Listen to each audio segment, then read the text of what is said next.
of one heart and mind. And no one claimed that any of these possessions was his own, but they had everything in common.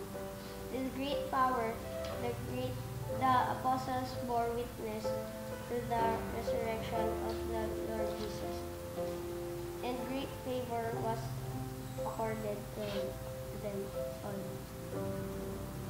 There was no needy person among them, for those who owned property or houses would sell them, bring the proceeds of the same, and put them all in the feet of the apostles, and they were distributed to each according to the word of God. Thanks be to God. So verse 32. So, anong subject nito? The whole community of believers. The whole community. How were they described? Ano yung katangian nila? One heart and mind. Okay, what would that signify? United. So, united sila. One. So, one heart And mind. and mind. Tapos bukod doon, one heart and one mind, united sila. Ano pa yung attitude nila sa possessions nila? No one claimed private ownership. So, no one claimed private ownership. Equal. So, nangangahulugan? They shared things in common. They shared things in common.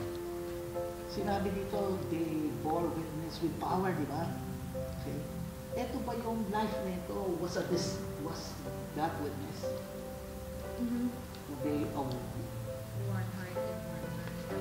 Shared everything. So yung itong buhay nila, okay, hindi naman siguro sila dati ganyan, di ba? Pero ngayon, dati na yung ginagawa ng one heart, one mind. Tapos they share everything. Okay? And ang sinasabi dito, that was the witness. To the resurrection. Yun yung witness of the resurrection. Okay? And because of that, ano pinagkalob sa kanila? They were living in an exceptional time of grace. Okay, exceptional time of grace. Now, was there anyone in need? No, nobody was in. Bakit? For those who own land or houses sold them and brought the proceeds of the same. With the feet of the apostles. And yung Tapos apostles naman, ano distribute naman ginagawa? nila according to each one's needs. So, walang nangangailangan. So this was a description of the life of the early community after the resurrection. Now, ano nakikita natin relationship ng gospel at pursuing? The gospel, Jesus appeared twice. Nung una, wala si Thomas. Nung pangalawa, nandun si Thomas. And here, Jesus was in the midst of the community. They believe. And bagong-bago yung buhay nila. They were of one mind and one heart. Ako dalawa yung nakikita ko kasi, Okay. di ba parang tatlong beses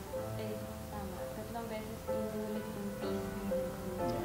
Tapos sobrang striking and blessed are those who have not seen and have believed. Dun sa first reading, sinabi ng community of believers. So parang, dun pa lang, parang pinapertain na yung parang blessed are those who have not seen and have believed.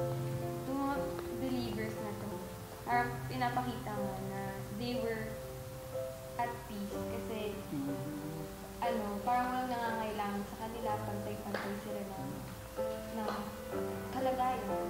Tapos yun nga, parang blessed sila kasi naging witness. Kahit na hindi nila nakita si Jesus, naging witness sila.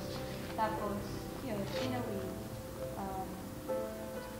blessed sila katulad ng pag-bless ni Jesus kahit sa mga apostles na sinagyaya ni Kristo.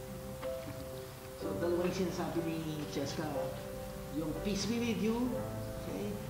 So, yun yung experience ng early community, yung peace, one mind and one heart, yung unity na meron. But sinasabi rin ni Cheska, nakita rin niya yung being blessed. Okay? And yung being blessed, how did you see that in the community? No one was in One was in May patay-patay, no one was in need. So they lived a time of exceptional days. exceptional days. So they were really, really blessed. Okay, ganda. Anything more? Nasabi na lahat. Nasabi na lahat? Yep. So, yung resurrection created a great impact. Okay, yung paniniwala nila in the risen Lord created a great panibagong buhay altogether.